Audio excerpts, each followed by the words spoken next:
అంబేద్కర్ని గురించి తెలియని రహస్యాలు కొన్ని చెప్పదలుచుకున్నాను మీకు, పేపర్లో పుస్తకాల్లో రాయని. అంబేద్కరు ప్రపంచ మేధావుల్లో మేధావే కాదు, చాలా నిజాయితీపరుడు. ఆయన నిజాయితీకి నిదర్శనంగా ఒక చిన్న విషయాన్ని మీకు చెప్పదలుచుకున్నాను. ఆయన న్యాయశాఖ మంత్రిగా జవహర్లాల్ నెహ్రూ క్యాబినెట్లో ఉన్నప్పుడు ఆయన ఇంట్లో లేని సమయంలో మరి ఆయన వల్ల లాభం పొందినటువంటి ఒక ఆయన వచ్చేసి గుడ్డలు ఇచ్చేసిపోయాడు. ఒక ప్యాకెట్ గుడ్డలు, ప్యాకెట్ మిఠాయి పొట్లం ఇచ్చిపోతే మరి అంబేద్కర్ గారు 8 గంటలకు సాయంకాలం వచ్చి స్నానం చేసి మరి డైనింగ్ టేబుల్ పైన కూర్చొని ఉంటే ఆయన అడిగాడు భార్యని, మరి సవితా అంబేద్కర్ని, అది ఏంటి అని అంటే ఆమె చెప్పుకొచ్చింది, గుడ్డలు ఇచ్చిపోయారు, నీ వల్ల లాభం పొందాడంట, మరి మిఠాయి పొట్లాలు ఇచ్చాడంటే ఎంగిల్ చేత్తోనే అంబేద్కర్ లేచి ఆ ప్యాకెట్లని ఇంటి ముందు ఇసిరి కొట్టాడు. అంటే ఏంటంటే ఆయన 3 రోజులు భార్యతో మాట్లాడలేదు. భార్య కాళ్ళు పట్టుకొని నేను చేసిన పాపం ఏంటంటే మనం ఎవరి దగ్గర బహుమానంగా తీసుకోకూడదు అని చెప్పాడు. మరి ఈరోజు పరిస్థితి ఏంది?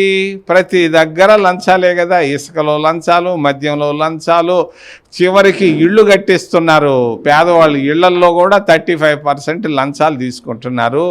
మరి లంచాలు తీసుకునేటువంటి ప్రభుత్వ అధినేతలు అంబేద్కర్ విగ్రహం కట్టించినంత మాత్రాన సోషల్ జస్టిస్ రాదు. మరి వాళ్ళకి ఇవ్వాల్సినటువంటి ఇళ్ళు, వాళ్ళకి ఇవ్వాల్సిన స్కాలర్షిప్లు, వాళ్ళకి ఇవ్వాల్సినటువంటి ఎస్సీ ఫైనాన్స్ కార్పొరేషన్లో లోన్లు, మరి అంతేకాదు మరి వాళ్ళకి కావాల్సినటువంటి ఆదరణ ఇవ్వకుండా సామాజిక న్యాయం అని చెప్పి అక్కడ వేస్తే ఏం ప్రయోజనం, దానివల్ల ఉపయోగం లేదని తెలియజేస్తున్నా. మరి అంబేద్కరు ఆయన భార్యకు ఒక మాట చెప్పాడు చనిపోయే ముందు, 6 నెలల ముందు, ఎక్కడ తల దించవద్దు, ఎక్కడ చేయి దించవద్దు అన్నాడు.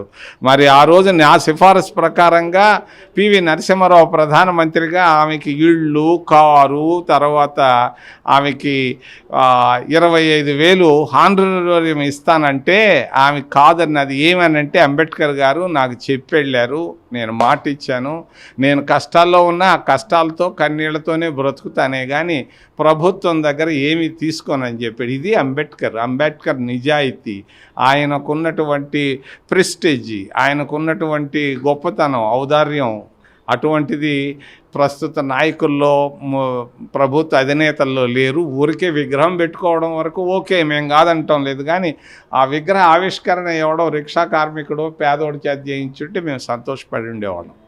అంటే మీ మిత్రుడైన రాజశేఖర రెడ్డి గారి చరిష్మా వైఎస్ షర్మిలతో వస్తుందా ఆంధ్ర రాష్ట్రంలో? నేను ఒక మాట చెప్తాను, చాలామందికి తెలియదు. ఈ 75 సంవత్సరాల స్వతంత్ర భారతదేశంలో ఒకే ఒక నాయకురాలు ఈరోజు పేద ప్రజల గుండెల్లో ఉంది. ఎవరంటే ఇందిరాగాంధీ.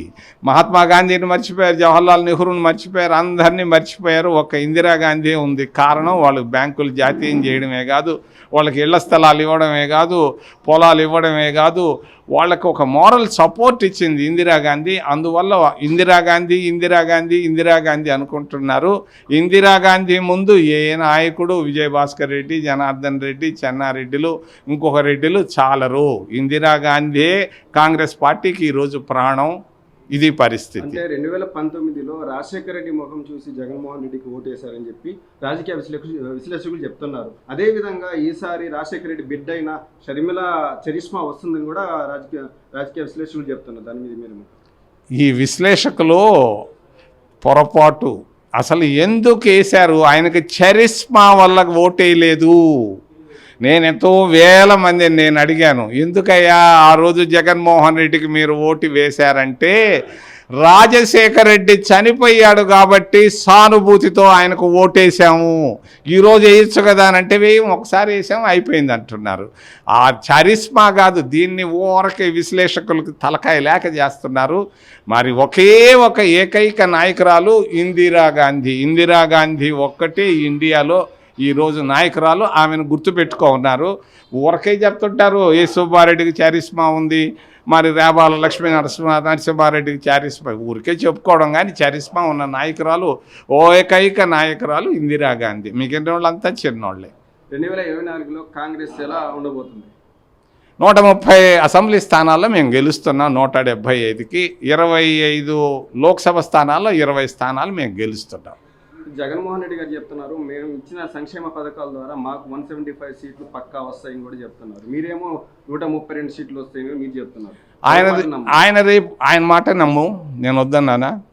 ఆయన పులివెందల్లో కూడా ఓడిపోతాడేమో నా అనుమానం. కారణం ఏంటంటే వైఎస్ వివేకానంద రెడ్డి అని ఒక ఆయన ఉన్నాడు, ఆయన కూతురు సునీత అని ఒక డాక్టర్ ఉంది, ఆమె టికెట్ ఇస్తే పోటీ చేయొచ్చు, ఆయన ఓడిపోవడం ఖాయం. అదే ఆయన పరిస్థితి. తెలంగాణ రాష్ట్రంలో కాంగ్రెస్ ప్రభుత్వం ఏర్పడిన తర్వాత ఏపీలో పరిస్థితి ఎలా ఉంది? అయ్యా, ఆ బస్సుల్లో మహిళలు తిరుగుతున్నారు, ఆ బస్సుల్లో నుంచి టీవీలో చూపిస్తున్నారు. మీరు అది చూసిన తర్వాత ఇక్కడ మహిళలు కూడా కాంగ్రెస్ పార్టీ వస్తే మేము కూడా ఫ్రీగా బస్సులో తిరగచ్చు అనుకుంటున్నారు. అంటే తెలంగాణలో కాంగ్రెస్ పార్టీ తెలంగాణ ఇచ్చింది కాబట్టి అక్కడ గెలిచే అవకాశాలు వచ్చాయి, కానీ ఆంధ్ర రాష్ట్రానికి ఆవిడ సోనియా గాంధీ ఆ అవకాశాలు లేవు అని కూడా చెప్తున్నారు. ఈరోజు వాళ్ళు గుర్తుపెట్టుకుంటున్నది ధరలు, మందుల ధరలు, మరి పప్పుల ధరలు, బియ్యం ధరలు, మరి అంతేకాదు మరి ఆర్టీసీ బస్ ఛార్జీలు, మరి గుడ్డలు, ఇవి గుర్తు